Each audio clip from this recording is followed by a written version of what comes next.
Hello, and welcome to Spindle City Straight Talk. I'm CJ. And I'm Chip. And we're going to get right to the news, and we have some for you today.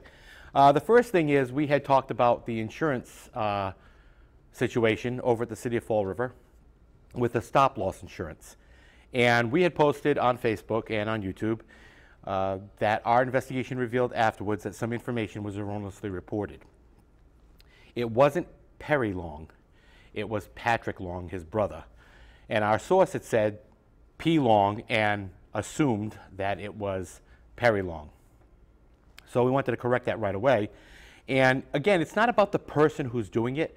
It's about the transparency of how this contract was offered, because we haven't seen any RFPs, and we just want to be sure that everyone got an equal shot.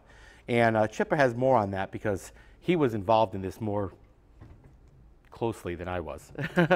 Yeah, well, it was, sometimes this happens when you try to get the news out quickly on every level. Sometimes reporters on the scenes interview people, spectators, and people who view whatever incident they're reporting on, and they get some information that's not 100% accurate. The fact is that the basics of this were all true. There was a contract issued, However, the individual, when it was initially discussed, you didn't say it was P. Long. He said it was Perry Long, and I questioned him on that. I said, Perry Long? And he went, yeah, Perry Long. And then I have to thank Councilor Dan Rigo. We called him up to help us on our follow-up investigation, and we determined that, in fact, the paperwork didn't say Perry Long, it said P. Long. We weren't at the meeting when that paperwork was given out, so we didn't see it, and the individual said it was Perry. When I questioned him, he apologized and said, well, I assumed. He's not a reporter. He's not looking at things from the perspective we do. He assumed. He said it was Perry Long. Took him at his word, but as usual, we do what most people who do this job and take it seriously. We continued on our investigation because the name isn't as important, as CJ said, as what we're looking at here. We have a history in this city of people who are politically connected, basically sucking the marrow out of the city and taking the money and getting the contracts without going to bids. And if this contract was given out and Patrick Long was the low bidder,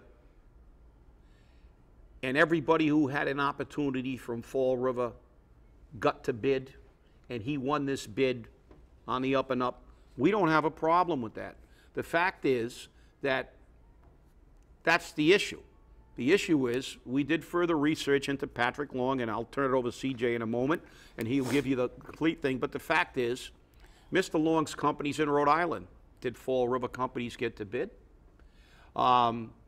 He also has a business. It's not even in Fall River.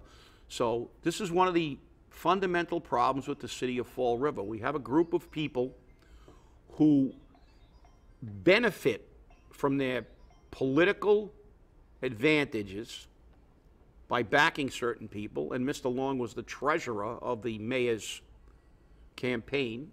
So all these factors give the impression that there may be something inappropriate. So if it isn't, we shouldn't have to tell them that these things should be done in the glaring light of the day, so everybody can be assured that, in fact, if Mr. Long got it, it was because he was the low bidder. But the problem with the city of Fall River, the way we do business, is that the political insiders get the contracts. The political insiders get the bids. We saw that happen up at the industrial park when we talked about the bidding process, and then ultimately they got some Fall River people involved after we broke the news. This is one of our major problems. We have a city that's in financial difficulty, yet nobody's minding the store. They're just picking everybody's pocket, and we have to make sure that we get the best bang for our buck for our community. And we had someone contact us on Facebook and imply that we had someone else in mind, and that's why we were upset. And so CJ doesn't have to turn it back to me. I'll let you know We don't have anybody in the business. We don't deal in that business. And if anybody has been paying attention, it's kind of absurd, since I've been fighting with the city about the healthcare issues for many, many years. And over the last year, with the changes in healthcare, as the PEC representative for the retirees, I have been picking this thing apart, not for anybody, but to make sure that the right thing is done for the citizens and for the city employees, and to make sure that our money is spent where it should be. And we have no dog in this fight, to quote an old colloquial expression. We're not looking to get one of our friends the contract. What we're looking to do is to ensure that the taxpayers and the employees and the retirees of the city of Fall River get the best bang for their buck. And when we're spending millions of dollars, that we're spending the least amount we can, so we can keep some money in their pockets. Well, you know, as you said, this isn't a personal issue. We are not affiliated with any political organization, any political candidate, any financial institution. We don't accept ads at this point in time. But we represent the citizens. We represent you in asking the questions that our very limited media asks. Because as many of you in Fall River know, all our media sources, except for television, being, you know, the 3 major networks or 4 major networks, are owned by Gatehouse. So we don't have a choice on who we can get our media resources from, because whether it be the Fall River Herald News, the Standard Times, or the Providence Journal, it's all the same company. But getting on to Patrick Long's curriculum vitae, his background. He's a vice president at Partners Insurance Group, LLC, which is located in Rhode Island. He is the owner and partner at Rose Alley Ale House in New Bedford, and he claims proud to be a Rotarian. He's been with Partners Insurance Group since September 2006, and he specifies here that he's been with it for 7 years and 11 months. And this is as of July 9th, by the way. He's the owner and partner at Rose Alley Ale House since March of 2009, which is 5 years and 5 months. And he claims to have the largest beer selection on the South Coast, and great food and people. He's been with the Fall River Rotary since 2007, and he was the founding member of the SCBA, which is the South Coast Business Alliance. I got to look a little bit into that and find out what that stands for and what they actually do. He's also a member or a part of the Thompson Farland Inc., and of course the UMass Dartmouth MBA network, as he received his Master's in Business Administration from UMass Dartmouth.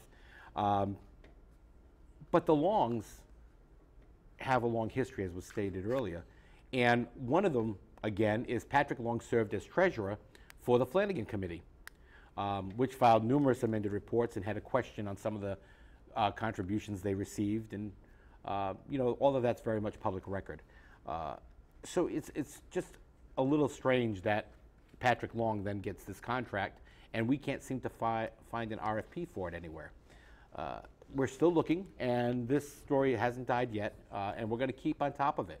But the thing that gets me is that regardless of how many questions we bring up, there's never an answer.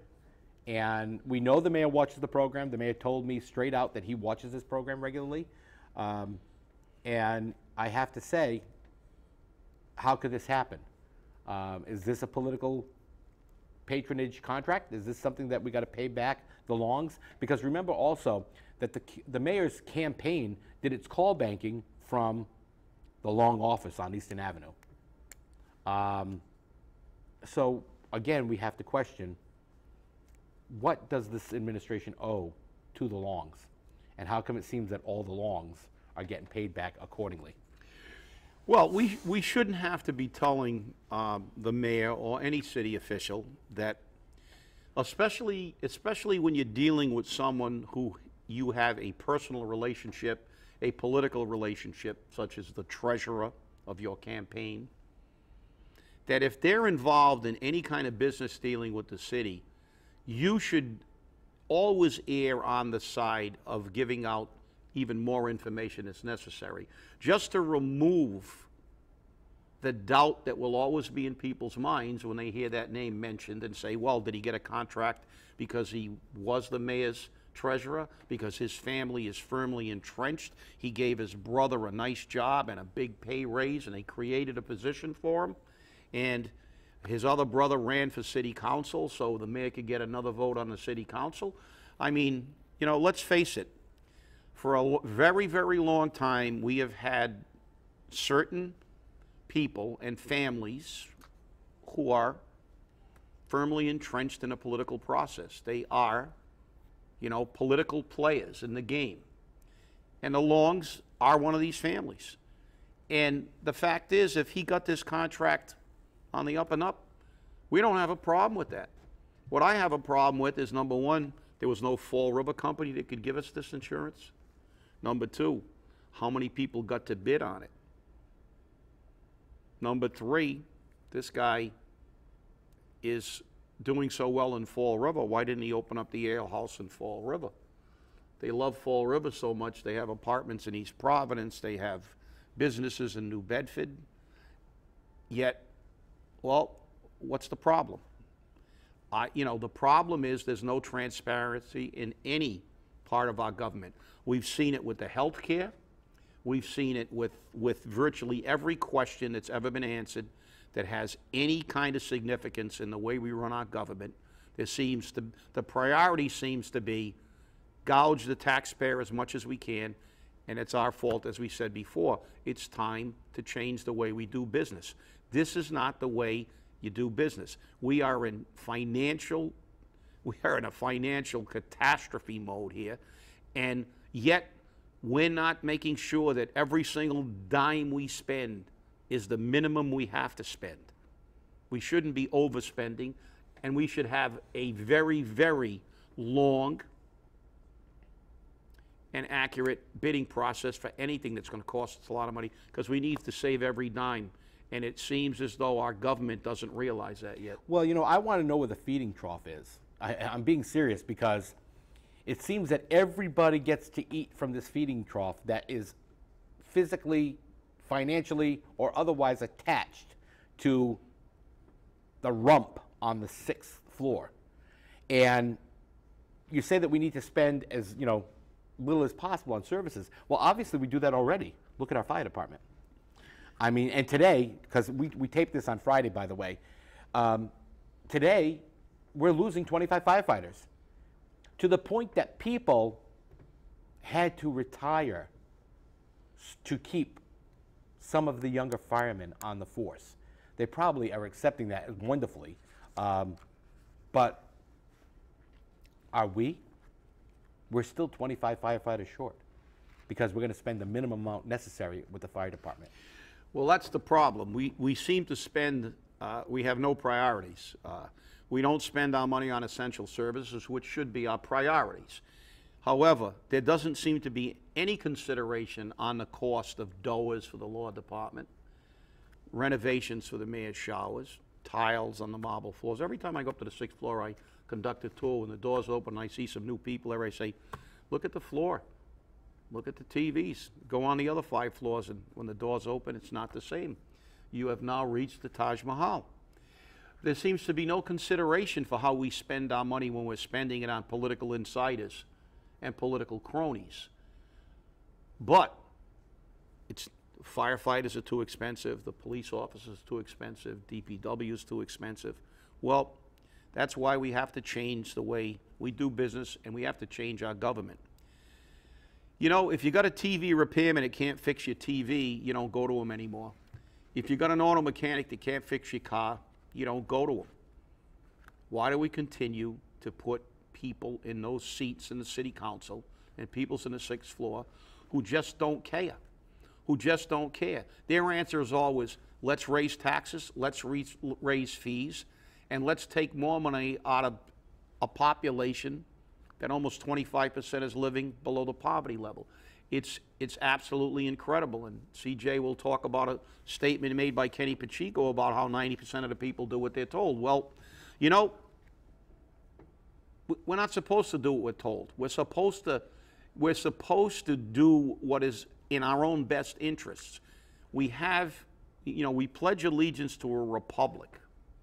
A republic is a form of government where the representatives represent us. The Constitution of this state says they are at all times agents of the people. Yet, we allow people to sit in those council seats and sit in the 6th floor who have a total disregard for how this city is run. They use it as a way to generate money for their friends and use it as an employment agency. It's absurd. How can we can't continue down this path because that's what got us here. You won't bring your car to someone who can't fix it.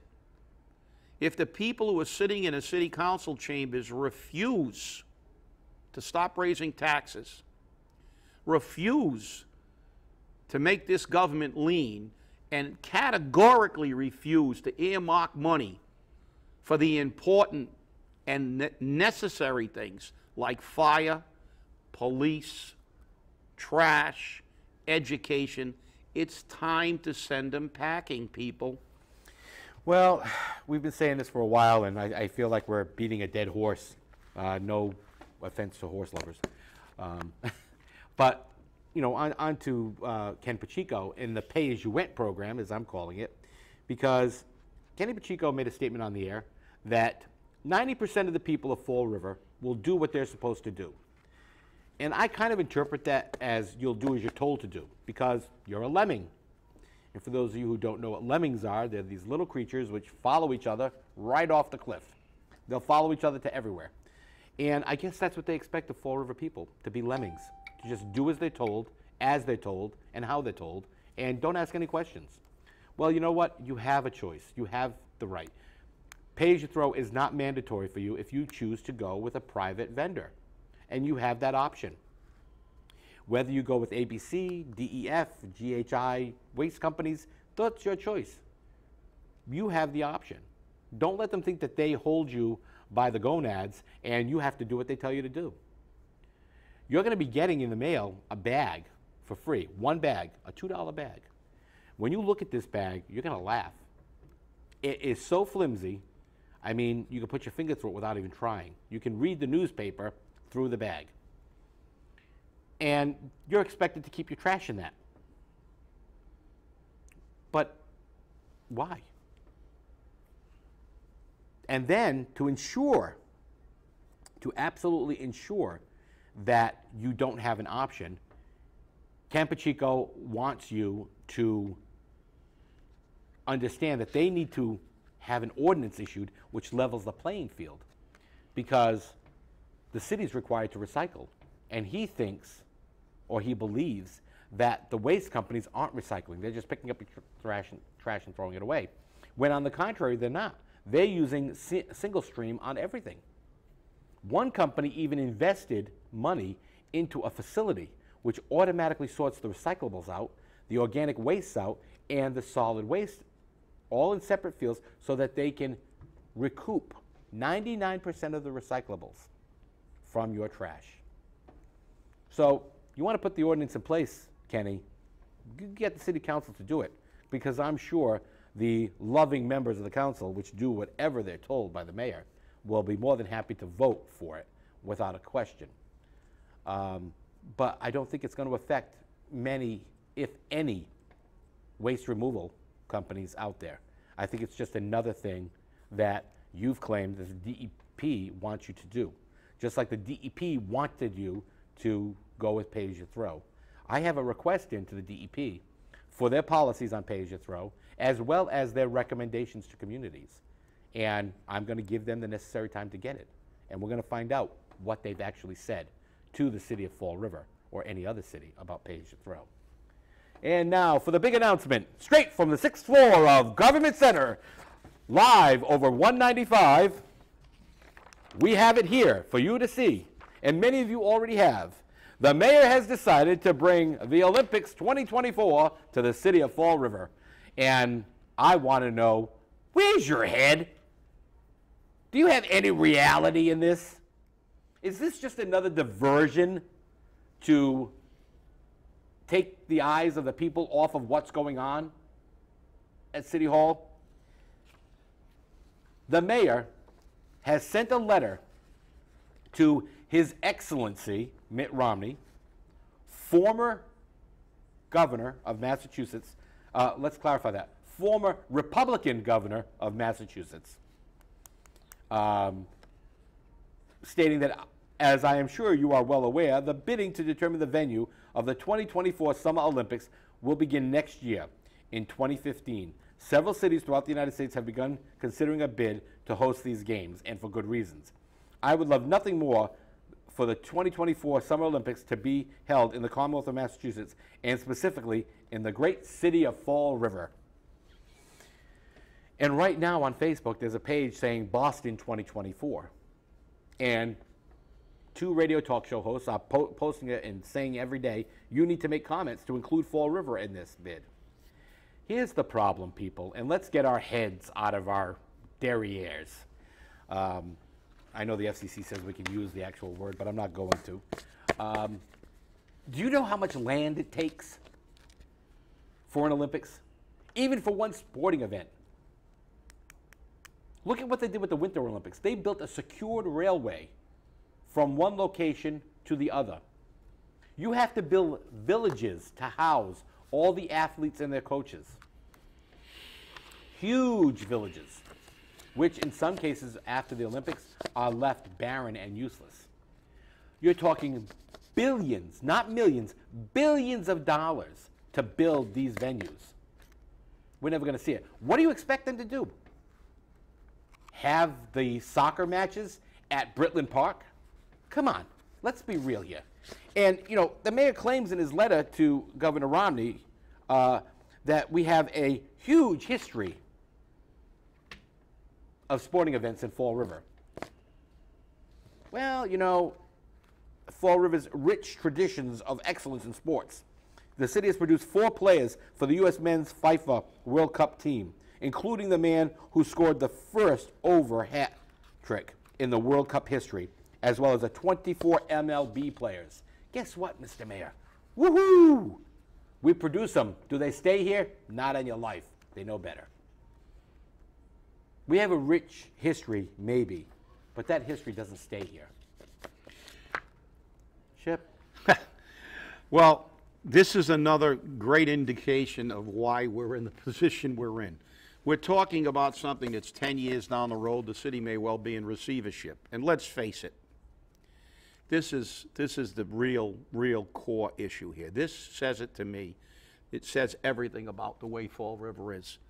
You know, they're going to say we're naysayers. No, look, let's be realists. Because you have reality shows on TV. Maybe Spindle City Straight Talk's going to create an unreality show, and Fall River can be the host city, because that's what we have. We have the unrealistic show. We're talking about 10 years down the road. We may not even be able to finance the city next year. Secondly, we can't even get a Five Guys hamburger place in here because it's too upscale. It costs you $5 and change for a burger at Five Guys. That's too expensive for Fall River. I said, we need a McDonald's where you got the 99-cent menu, the dollar menu. I mean, you know, this city, we're going to attract people. We're going to have people from all over the world who have enough money to travel internationally, come to Fall River, and they're going to look at they're going to research the city and say, wow, look at this city. It's in the top 50 for most dangerous cities in the United States. They're in the top 50 for heroin use. You know, they're in the top 50 for crime. Wow, that's where I want to go. Plus, it takes tremendous amounts of space. And he says we have the space. We don't have the space. The fact is, but even if we did, it's 10 years away. What are we doing today to fix this city? The answer to that is absolutely nothing. We're giving out pay raises to people while we're laying off firefighters. We're doing absolutely nothing to get back on track. And for our new state rep and her husband from the Office of Economic Disaster to be saying, boy, this is a wonderful idea. Well, you know, people, that's the reason we're in a mess we're at, because they have no grasp on reality. I think that somebody should start checking the water. We've already done that. We've already done the water issue, and nobody cared. But that's true. Rep Carol Fiola has said, "This is wonderful. I'm on board." Get your head out of your backside too. I think you've been inhaling the fumes from the landfill for a little too long. It's going to cost us too much money. But hey, it's a new sport on the Olympics. We got a petition for it. Mainlining. Yeah. Can you see this now? Fall River would win the first gold medal in mainlining. These heroin junkies could be there going, "Yeah, I got it," and we would win. Because we've got the trading going on already. This is craziness. Your facetiousness is not wasted today.